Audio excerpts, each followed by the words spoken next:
Unit 6, Ethics, Track 20. How have attitudes to corporate responsibility changed in recent years? I think there's been a sea change in attitudes because of the level of awareness that there is throughout the world now in how companies do their business. It started, I would say, 15, 20 years ago, when there was a first level of interest in how the oil and gas industries were actually extracting oil and gas and the effect that they were having on the local communities.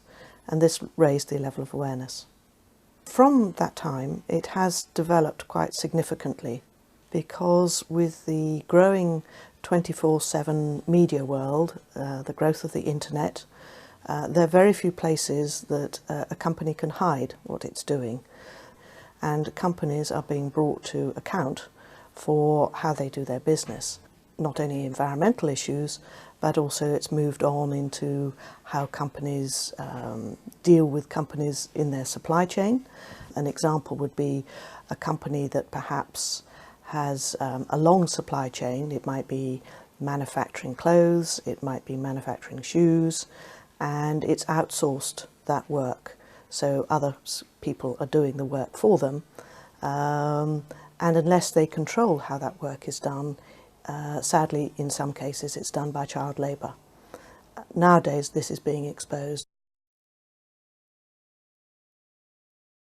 Unit 6, Ethics, Track 21. How have companies' attitudes to accountability changed? I think they've changed in the sense that in the old days, when it were family-run companies, and I'm going back now 100 years, there was a great deal of trust around the way that the companies were being run.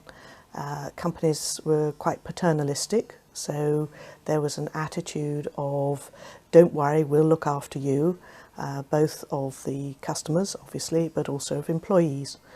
And that model, that business model, I would call a trust model. And that carried on for many, many years, and it's really only until the 1980s, 1990s, when there were some quite significant corporate scandals that caused people to doubt this. And married with what the growing media attention on how companies were behaving, the growing attention around environmental issues back in the oil and gas industry, led again to this raising of awareness, to the extent the companies thought, maybe this isn't the model anymore. And certainly from their customers and people interested in business, they said, no, we don't trust you, please involve us. So we moved to more of a model of involve us in how you do your business. We would like to help you to do it better. That worked with many companies, with others it didn't. So that model then evolved to show us you're doing business in the right way. And that, for many companies, is where it stopped for quite a number of years. Unit 6, Ethics, Track 22. Around 2000, again, a change of language that was being used by stakeholders, people who have an interest in how the company is run, where they started talking about corporate responsibility. They asked companies actually to prove to those outside the company that this was the way that they were doing their business. At that time, we had a number of companies beginning to produce, in addition to their annual report and accounts, their corporate social responsibility reports or corporate responsibility reports. These names have been changed over the years. Typically now it's corporate responsibility or indeed sustainability reports. And so the model at the moment, as we look at it, is prove to me. Companies are being asked to prove to their people, not only their customers, their shareholders, their employees, their suppliers, how they do their business. There isn't one further stage that might happen, and indeed it has in some areas, and that is obey me.